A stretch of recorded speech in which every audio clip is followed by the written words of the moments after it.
Hey everyone, Nate Oilo here, and I want to welcome you to another edition of Time for Agape. It's Friday, and we're so glad to be with you. Agape First is an inner healing ministry located in Minneapolis, Minnesota, although we have branches around the state. And we believe that Jesus Christ has life changing power. And it's our joy to be able to walk alongside of people into all that God has for them. We talk about a lot of topics on this show. We kind of cover the gamut of different things that are being talked about in Christendom. And sometimes they're a little heavier than others, but today is a Good News Friday. I have good news for you today. I'm really excited about this show, and I'm excited about what we're going to talk about because it's a huge, huge victory for us here at Agape and really around the nation. Before I tell you about it, I want to bring on my co-hosts, Gracie Poole and Darren Mell. Hey guys. Happy Happy Friday. Friday. Now I said Agape First is located in the heart of Minnesota and the Twin Cities, but you both are in different branches, and so Darren, you're way up in northern Minnesota. Yes. Road Border, Canadian border. Canadian border, and then Yeah. Grace, you're out west in Annandale. So we're kind of starting to cover much of the state with, inner healing coverage. Well, I'm super excited, you guys, and so I'm just going to jump right in because I think we have a lot of ground to cover today. If you were watching the news, you probably saw that the Supreme Court just handed down a very significant ruling regarding the transgendering of children. Just to give a little bit of history, this has been an issue, of course, that has been really on the forefront these last few years, and it's come to a head in a lot of states where it's either been affirmed or outlawed.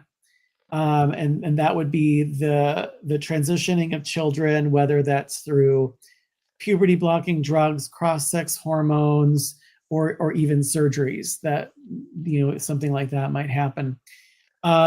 So this has been, a highly contested sort of thing. And Tennessee passed a law that banned the transgendering of children, deeming it harmful, which we would agree with here at Agape First. And, it kind of worked its way up. The Supreme Court took the case and they upheld the Tennessee law banning the transgendering of children, which is so huge. So, Darren, Gracie, what are your first kind of reactions to the recent Supreme Court ruling? I think it's great because it's allowing the states to pass laws and the federal government isn't going to interfere, and that the states do have the right to regulate what is and is not medical care. And Tennessee rightly decided that the science is not sufficient, or there's not enough truth behind transitioning children as a healthy choice. And so they upheld or they passed that law. And now the Supreme Court says, look, this is a state thing. They have the right to do it. And I did note that it passed on what you could call party lines, that the Republican appointed judges voted to allow the ban, where the 3 dissenting votes were the Democrat appointed. And so, again, voting matters for who gets to put in the judges. And, we have a judge who couldn't define what a woman is. So, there's that. So that's my thoughts. Gracie? I honestly, I was a little shocked. I mean, with all the news and all the things that are going, this is a big win. for those of us who believe in separated male and female. And we have kids who we don't allow them to defend our country and be drafted till they're 18. They can't drive until they're 16, but we allow them to make these kind of decisions, or parents to make these decisions for kids to do these things when they're younger than that age. Um, I think on a lot of lines we would say that's crazy, like insanity, that we would allow that to happen. So this it actually gave me a lot of hope. Sometimes I get discouraged with what's out there. This is exciting. It really is. And this one matters to us because all of us here at Agape have been actively standing against this kind of legislation. Of course, we're in Minnesota and we're on the opposite end of the spectrum. And so particularly these last 3, 4, 5 years, we've seen legislation come up around these kinds of topics, and it's kind of sailed right through. Was it, Darren, was the kidnapping bill was 2 years ago? Yeah, it was in 23 when Waltz gave the executive order, and then the bill followed later. And so that's where, to where they say that they will not extradite someone. If you have a husband and wife that disagree on transgendering their child, the parent that wants to transgender them can kidnap the child, come to Minnesota and get the care against the other parent's wishes, and they won't be extradited because technically around Minnesota, the other states have made it a crime to do that. Right. And so Yep. If they were to come here and do that, that'd be a crime in South Dakota, but they're not going to extradite. And the Democrats said, look, we don't send slaves back to the South. We're not going to send the children back to those states. And so they said of the 14th Amendment, we don't care that we're supposed to give full faith and credit to other states. So we're in this mixed place where the Supreme Court right now recognizes states' rights, but the states aren't recognizing. Minnesota isn't recognizing the states' rights and the sovereignty of the other states. And so that's what we're looking at with HF 146, which we spoke about in 23 as well. We were very, very setting up all the red flags for that was coming down the road. So, and it passed last year. Right. We tried to, as best we could to get the word out and, to be present at the Capitol when we could. And unfortunately it did pass. But you're right. We called it the kidnapping bill because parents, one parent can bring their child here and they'll just take them into protective custody. So scary thing for parents, which is why I think this Supreme Court decision is such a big win. Yeah, the Tennessee, that was Matt Walsh had gone and testified and got drilled over that. And, he did a lot of work in Tennessee to get that bill passed. And, Minnesota, we can protect our kids if we want to. If Minnesota really believes that this is harm and to love your neighbor is to protect children, to protect the most innocent. But we'll see. Minnesota, we vote in what we want. We get what we deserve, what we ask for. So hopefully we'll have a heart change and this will come forward and people will start to understand what happened in our legislature last year. So, Gracie, any thoughts? I don't know. I don't know. I just keep coming back to like all of these things play and come into play when it comes to like even our schooling. I know it starts level. Actually, before that, it starts with voting, like Darren was saying. But then you get these laws in place, and then that impacts our school system. We have these kind of laws happening, especially here in Minnesota. But then you've got like kids being transgendered behind their parents' backs. You know what I mean? In the schools. So I think the more we have these kind of wins, we'll have wins in the school system as well. Yeah, absolutely. And I think it's important, Darren, you kind of alluded to this, but we want to continue to send out a clarion call to Minnesota residents to push back on these kinds of bills that are coming forth. We need every person in the battle. We need boots on the ground. We need people engaging with their legislators.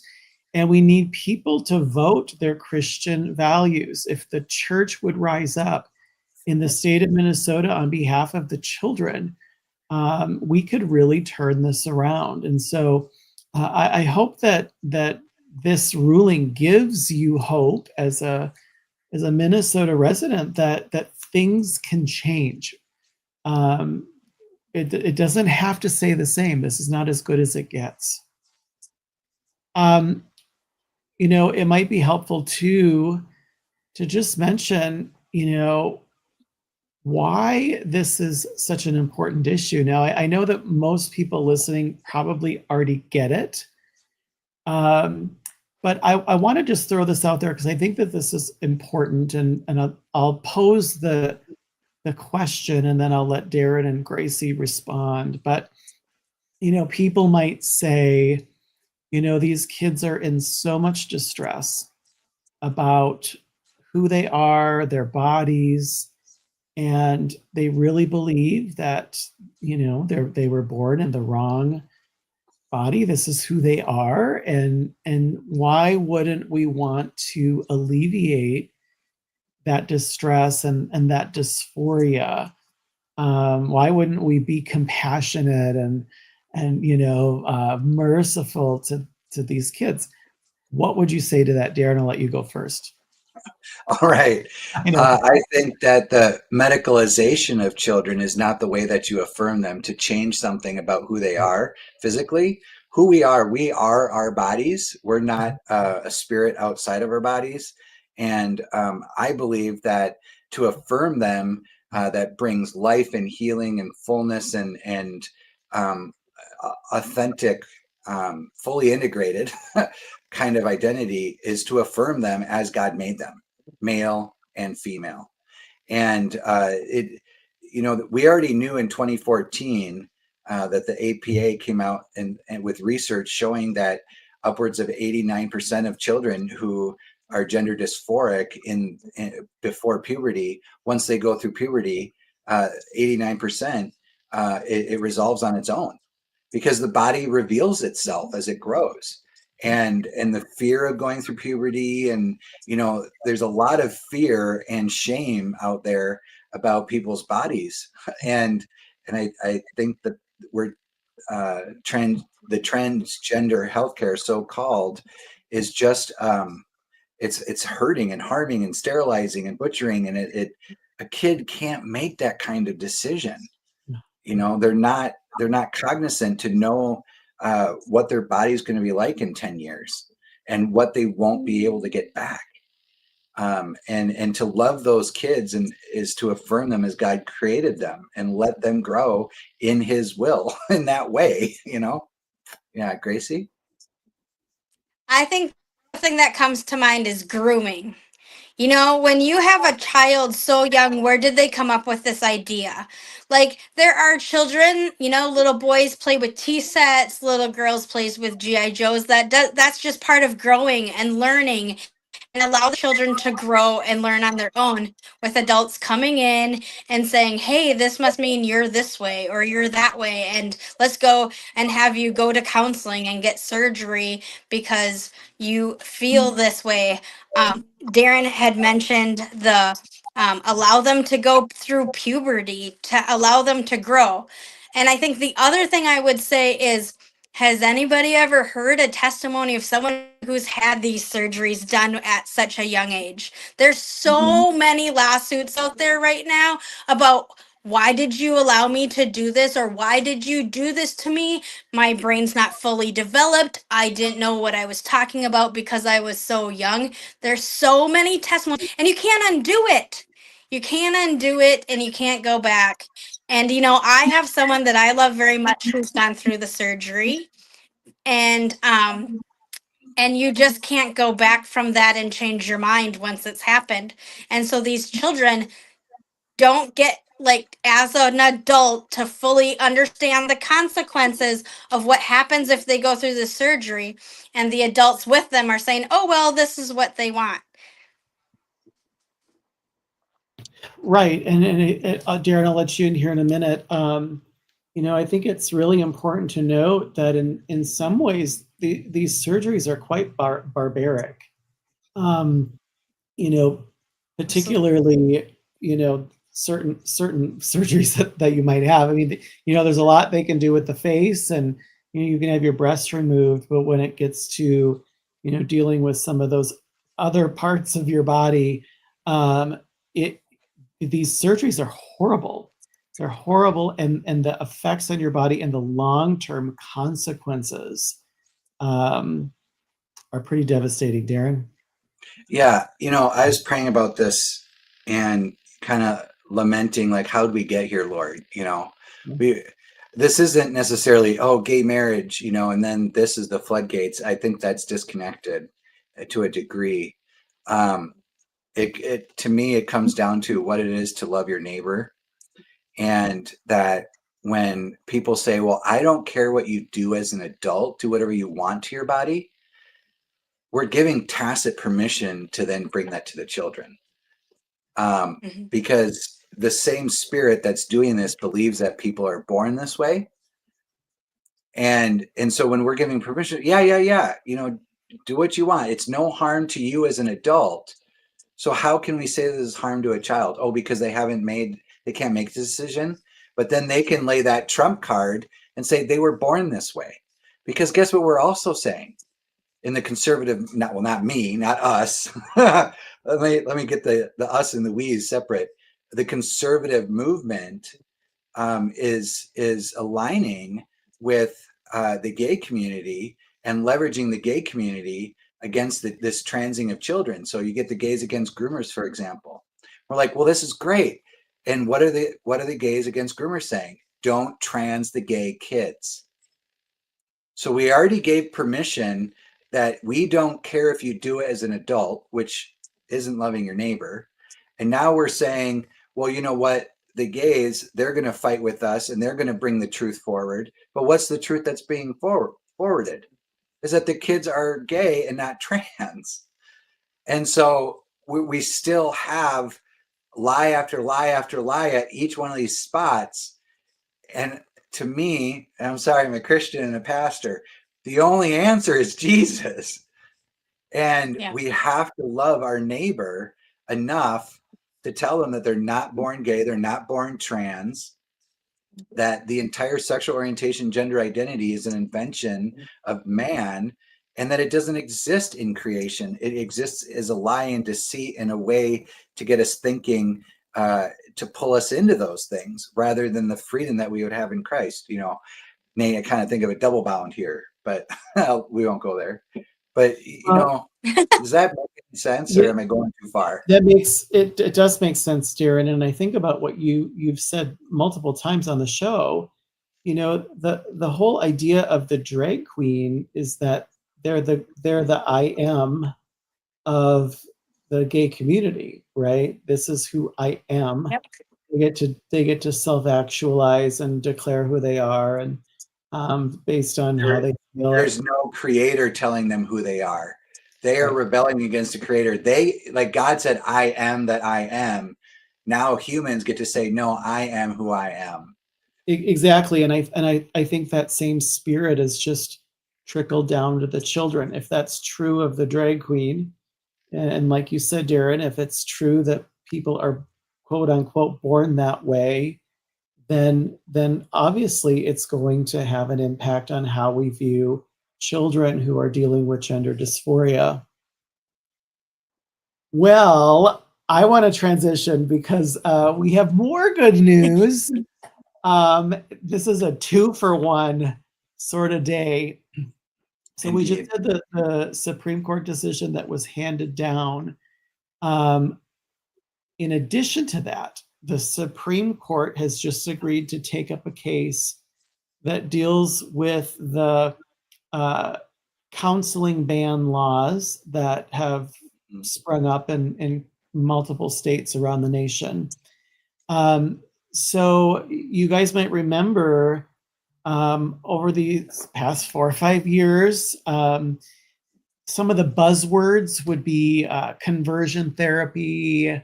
Of course, we don't do conversion therapy here at Agape First, but basically saying that these kids are being tortured to go from gay to straight, and nobody wants that. No, we don't want that either. So there's been this legislation that's come out that desires to outlaw any kind of talk therapy or therapeutic modality that would help somebody bring their sexuality into agreement with their faith.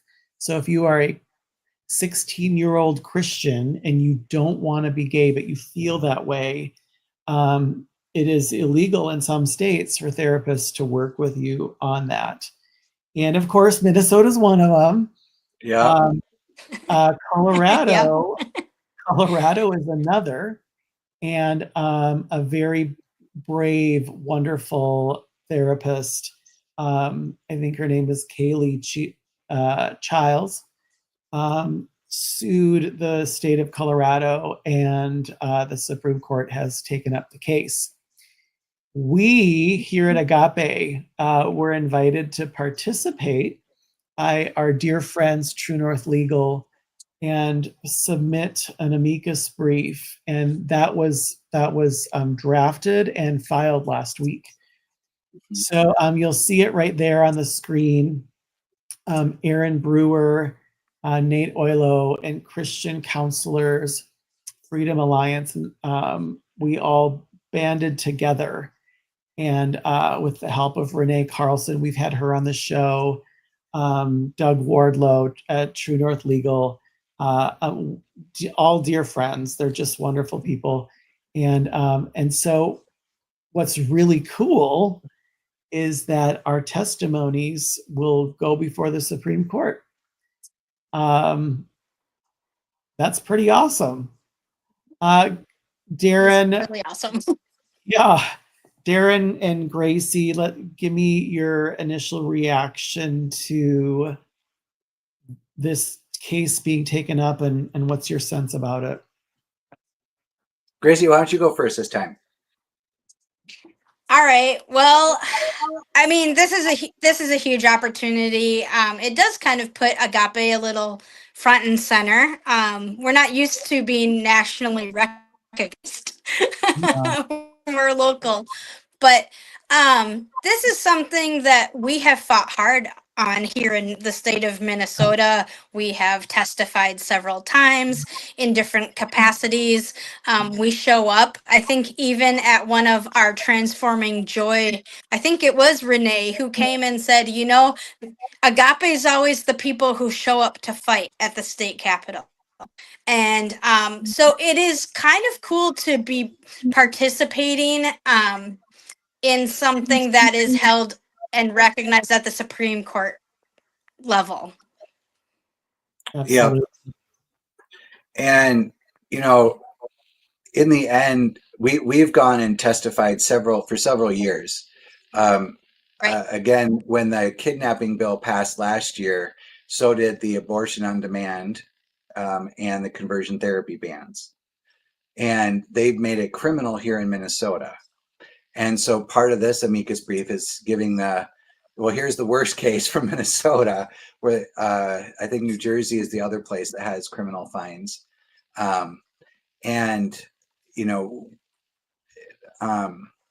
again, this comes down to whether or not the client is able to seek mental health opportunities or pastoral counseling for their chosen outcome, for their decision to live according to their faith. That's really what it comes down to.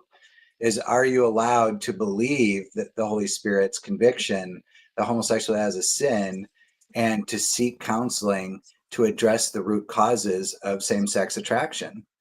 And does that have an outcome that can be transformed? And of course, I'm coming at it from a Christian ministry perspective, but we've got, this organization that was part of this, the Counselors Freedom Association in Minnesota, and the Christians were all coming together saying, we have the right to speak, and our clients have the right to pursue a relationship with someone to walk through their stresses and have the desired outcome that they want. So I think it has to do with freedom. It's, the conversion therapy bans have been said to be a must go gay bill. You can question your sexuality, but once you're gay, you can't go back. Or if you were abused, Ken Williams, the Change Movement, his testimony is in there talking about being abused, and then a therapist helping him reconcile the abuse and how that led to same-sex attraction and get him out of that, because the very behavior he was doing was traumatizing him. And this is about our freedoms, and this is what the Constitution allows. And Nate, I want to point out that as we've been battling this over the years, we could take example in New York City. Sam Brinton and I think that was under the National Center for Lesbian Rights at that time. They asked New York to repeal the conversion therapy ban because they said it would go to the Supreme Court and overturn conversion therapy in all the states. And so Sam Brinton admitted that, this the proxy, he admitted at Google in 2014 at the very onset of this, that this was a proxy attack of the church, that you can only go after the licensed individuals. You can't go after the pastors and ministers and camps and all that. But if you go after and label them as evil, then the idea of being healed will be evil and the culture won't do it. And that's what they've been doing for 11 years now. And so, that was sued way back in 2014. So this started in 2014 with David Pickup versus the Governor Brown of California. But their Supreme Court said, no, you don't have free speech. It's business speech, and we get to regulate it. And I'm hoping that based on kind of the hint that we got in the NIFLA case, they had mentioned the David Pickup versus Brown case and said, look, California, you can't force the pregnancy centers to advertise abortions. That's what the NIFLA case was. They were trying to force pregnancy centers to promote abortion. And the idea was that was medical speech. And so they're just telling them that they have to, this is professional, and they have to let people know that they can get an abortion. And the Supreme Court said, no, you can't force people into speech. And neither, like David B. Pickup, can you carve out speech and restrict people. You don't get to decide what kind of speech is professional and then regulate it. And so I'm hoping that on that premise, that's what we're going to end up here. Well, I have a question, Nate. 1 second. This is an attack on all talk therapy, isn't it? Aren't they taking all talk therapy and saying it's conversion therapy? That's kind of how I understand? Therapy, yeah, when you have an outcome of wanting to bring your behaviors and your identity into alignment with your faith. So if you're coming in with gay behavior, gay identity, and you want to stop sleeping around, with men because you're addicted, and if you want to change any of that, you're not allowed to pursue that. The in any fashion. Is required only to tell you that being gay is okay and affirm it and just help you, and I would imagine help you hook up with guys in a safe way. They're not there to pass moral judgment. They're only there to affirm whatever you want to do. And so, we, as Christian healthcare providers, they know that that's not healthy, and that Right. the therapy isn't there to just blatantly affirm everything and help you get over stigma and fears of bad behaviors, Right. Right. but to find health Right. and peace in as you define it. And that's what the law says, is that you can't define peace and happiness and wholeness as leaving the gay identity, lifestyle, and behaviors. You can't do that. That's harmful. And Jesus has life-changing power, and we're gonna stay on that hill. It's a hill worth dying on. And we're gonna Amen. keep trumpeting that. Jesus transforms every person that will bow their knee to him and make him Lord. He will transform them. He does not say no. He does not say no to evil desires. Yeah. He wants to sanctify and set free of sinful desires. That's He what really he does. It's called holiness. Yeah, absolutely. Well, so to all of our viewers, we really need your prayers. Obviously, this is like Gracie said, we're a little bit more on the forefront, and we're going to need your prayers. So please cover us. And I want to direct you to some of our resources. First of all, our website, agapefirstministries.org. And then if you click the donate button or just add a /give, you can donate to Agape First Ministries. We need your help. We need your support. We're all US-based missionaries. We raise our own support to be able to do this kind of work. And so we're hoping and praying that as we continue to step out in faith and do these risky, faith-filled things, that the saints of God will rise up and just in a spirit of generosity help us to do what we are called to do. We have our YouTube channel where you can view all of our podcasts as well as other content, and our Facebook page as well. So please share these videos and help us get the word out. That's how we do what we do, and so word of mouth can be a really helpful, important thing. Well, I think that's it, you guys.